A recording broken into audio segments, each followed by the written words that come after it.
Good morning. आज बाप्पांचा विसर्जनाचा दिवस होता आणि सकाळी सकाळी बघा हे पक्षी आहे ना क्यूटचं खिडकीमध्ये अडकून बसलं होतं आणि त्याला काढलं आणि बाहेर सोडलं. दिसायला खूप सुंदर होतं.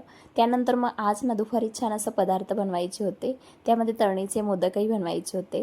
दरवर्षी मी ह्या दिवशी पुरणपोळी बनवते, पण आज हे बनवलं आणि नैवेद्य दाखवला. सकाळी तळणीचे मोदक होते म्हणून संध्याकाळी उकळीचे मोदक तयार करून घेतले, जे दिसायला सुंदर होते, चवीला पण अप्रतिमच होते. बाप्पाला नैवेद्य दाखवला. त्यानंतर उत्तरपूजा करून घेतली. बाप्पाला घरभर असं फिरवलं आणि खाली आम्ही सर्वजण विसर्जनासाठी गेलो. गणपती बाप्पा रे मोरया रे बाप्पा मोरया रे.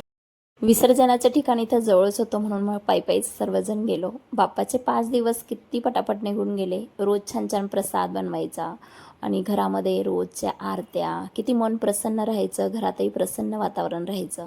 आता तिथे गेल्यावरही बाप्पांची आरती केली जाते. आरती केली आणि पूर्णाला नारळ फोडायची हौस होती म्हणून तिने नारळ फोडला.